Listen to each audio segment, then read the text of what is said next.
Hello fellow riders, welcome back to our channel. क्या आपके साथ कभी ऐसा हुआ है कि आपने एक सेकेंड हैंड बाइक या टू व्हीलर ली और थोड़े दिन बाद उसका एक्सीडेंट हो गया और एक्सीडेंट के टाइम आपको इंश्योरेंस भी नहीं मिला।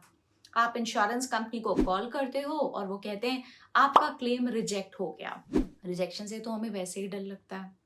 एनीवेज, अब आप सोच रहे होंगे इंश्योरेंस कंपनी ने क्लेम क्यों रिजेक्ट किया। आपने सेकेंड हैंड बाइक लेते समय सारी फॉर्मेलिटीज तो पूरी की थी। अब मैं आपसे पूछती हूँ, क्या आपने इंश्योरेंस ट्रांसफर करवाया था? यहीं पे तो आप चूक गए। बाइक इंश्योरेंस ट्रांसफर करवाना सिर्फ सेलर का काम नहीं है, आखिर बाइक तो आपने खरीदी है। इंश्योरेंस बेनिफिट्स तो आपको मिलने वाले हैं। चलो, जो हो गया वो हम चेंज कर नहीं सकते, बट आगे क्या होने वाला है उस पे हमारा जरूर कंट्रोल है। इसलिए आज के वीडियो में मैं आपको बाइक इंश्योरेंस पॉलिसी ट्रांसफर करने के बारे में सारी डिटेल्स दूंगी। मैं आपको बताऊंगी कि बाइक इंश्योरेंस ट्रांसफर क्या होता है, बाइक इंश्योरेंस पॉलिसी आपको क्यों ट्रांसफर करनी चाहिए, बाइक इंश्योरेंस ट्रांसफर करने का प्रोसेस क्या है, क्या डॉक्यूमेंट्स रिक्वायर्ड हैं और बहुत कुछ। तो वीडियो को एंड तक जरूर देखिएगा। लेकिन आगे बढ़ने से पहले लाइक बटन को दबाना ना भूलें और हमारे चैनल को सब्सक्राइब कर लें ताकि हमारे सारे इंफॉर्मेशनल कंटेंट पे आप अपडेटेड रह सकें। और याद रखिए, ये वीडियो सिर्फ एजुकेशनल पर्पसेस के लिए है और किसी भी तरह की कोई फाइनेंशियल एडवाइस या रिकमेंडेशन नहीं है।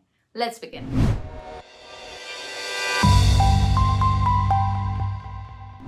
What is bike insurance transfer? Bike insurance transfer से आपको क्या समझ आता है?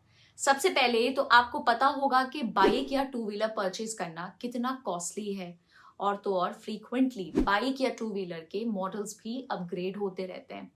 इन दो रीजंस की वजह से बहुत से लोग सेकेंड हैंड बाइक या टू व्हीलर ऑप्ट करते हैं, जिससे वो पैसा सेव कर सकें और लेटेस्ट बाइक मॉडल खरीद सकें।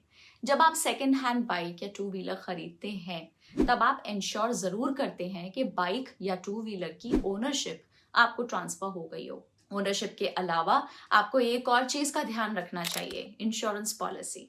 शायद आपको लगता होगा कि जो प्रीमियम पे कर रहा है इंश्योरेंस पॉलिसी उसी की होती है। नहीं, एक्चुअली वो आपके व्हीकल से अटैच्ड होती है। इसका मतलब अगर व्हीकल ट्रांसफर हो रही है तो पॉलिसी भी होनी चाहिए, चाहे पॉलिसी थर्ड पार्टी हो या कॉम्प्रिहेंसिव। यहाँ पे थर्ड पार्टी इंश्योरेंस सिर्फ दूसरे पार्टी के नुकसान का कवरेज उठाती है। अगर एक्सीडेंट आपकी बाइक से हुआ हो तो ये इंश्योरेंस मैंडेटरी है। कॉम्प्रिहेंसिव इंश्योरेंस की बात करें तो वो ऑप्शनल है और इसमें थर्ड पार्टी कवरेज के साथ साथ आपकी खुद की बाइक के डैमेज के लिए भी कवर मिलता है। Let's come back to the topic. Usually जो पर्सन बाइक या टू व्हीलर सेल कर रहा है वो बायर के नाम पे इंश्योरेंस पॉलिसी ट्रांसफर करता है और ये ट्रांसफर 14 डेज के अंदर हो जाना चाहिए। लेकिन एज अ बायर ये आपकी भी रिस्पॉन्सिबिलिटी है कि आप इंश्योर करें कि इंश्योरेंस पॉलिसी ट्रांसफर हो गई हो। बट पॉलिसी ट्रांसफर करने से आपको क्या बेनिफिट मिलेगा? मान लीजिए कि आपने सेकेंड हैंड बाइक या टू व्हीलर खरीदी है, आपने ओनरशिप तो ट्रांसफर कर ली लेकिन इंश्योरेंस भूल गए। लेट्स से आपकी बाइक से किसी और की बाइक का एक्सीडेंट हो गया, लेकिन इंश्योरेंस तो आपके पास है नहीं। दैट मीन्स बाइक को ठीक करवाने का सारा कॉस्ट आपके ऊपर आ जाएगा। सारे एक्सपेंसेस आपको आउट ऑफ पॉकेट पे करने पड़ेंगे, जो कि आपके लिए एक अननेसेसरी बर्डन हो जाएगा। इसी तरह अगर आपकी बाइक को कुछ हो जाता है तो भी सारा फाइनेंशियल बर्डन आप पर आ जाएगा। इसलिए बाइक इंश्योरेंस पॉलिसी ट्रांसफर करना बहुत जरूरी है। तो बाइक इंश्योरेंस पॉलिसी कैसे ट्रांसफर करते हैं, देखते हैं। बाइक इंश्योरेंस पॉलिसी ट्रांसफर करवाना बहुत ही सिंपल प्रोसेस है। सबसे पहले आप टू व्हीलर की ओनरशिप ऑफिशियली ट्रांसफर कर लें। अब ओनरशिप ट्रांसफर करते ही 14 दिन के अंदर इंश्योरेंस ट्रांसफर के लिए अप्लाई कर देना चाहिए। सबसे अच्छा यही होगा कि ओनरशिप ट्रांसफर शुरू करते ही इंश्योरेंस ट्रांसफर की फॉर्मेलिटीज भी शुरू कर दी जाएं। सबसे पहले आपको अपनी इंश्योरेंस कंपनी को एक ट्रांसफर फॉर्म भर के देना होगा और उसमें ओनरशिप ट्रांसफर की डिटेल्स देनी होंगी। ये स्टेप आप ऑनलाइन भी कर सकते हैं अपनी रिस्पेक्टिव इंश्योरेंस कंपनी की वेबसाइट पे। फॉर्म भरने के बाद आपको नेसेसरी डॉक्यूमेंट्स देने पड़ेंगे, जैसे कि बाइक या टू व्हीलर का रजिस्ट्रेशन सर्टिफिकेट यानी कि आरसी, ट्रांसफर ऑफ ओनरशिप से रिलेटेड डॉक्यूमेंट्स जैसे कि फॉर्म 29, फॉर्म 30, सेलर का नो ऑब्जेक्शन क्लॉज यानी कि एनओसी, मतलब सेलर को बाइक ट्रांसफर करने में कोई ऑब्जेक्शन नहीं है।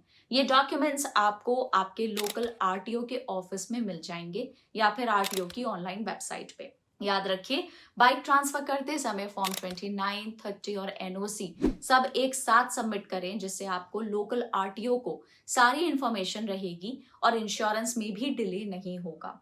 ओरिजिनल इंश्योरेंस पॉलिसी, आपके डीलर का नाम, पॉलिसी की प्रीमियम हिस्ट्री, सेल डीड जो आपकी सेल को कंफर्म करे। इसके अलावा ओनर और बायर के केवाईसी पेपर्स जैसे पैन कार्ड, आधार कार्ड, ड्राइवर्स लाइसेंस, ताकि कंपनी रिकॉर्ड्स मेंटेन कर सके। कुछ इंश्योरेंस कंपनीज ओनरशिप ट्रांसफर करने से पहले शायद व्हीकल का इंस्पेक्शन भी करवा सकती हैं।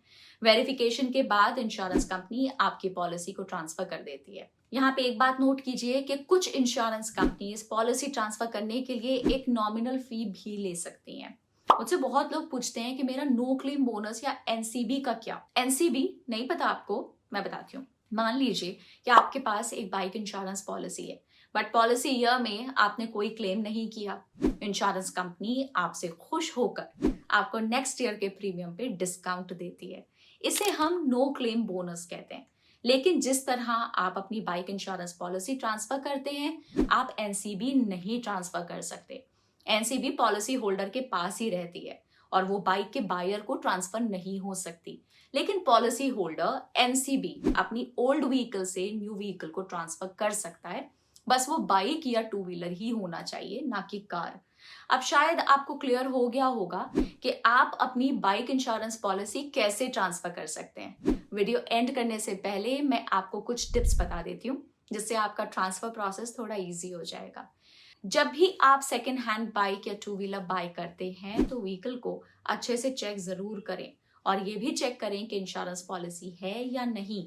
अगर है तो इंश्योरेंस 14 डेज के अंदर ट्रांसफर करवाना बेटर है। इंश्योरेंस ट्रांसफर शुरू करने से पहले आपको सारे जरूरी डॉक्यूमेंट्स भी कलेक्ट कर लेने चाहिए, जैसे कि current insurance policy, registration certificate, ownership documents etcetera. सारे डॉक्यूमेंट्स रेडी रखने से प्रोसेस इजी हो जाता है।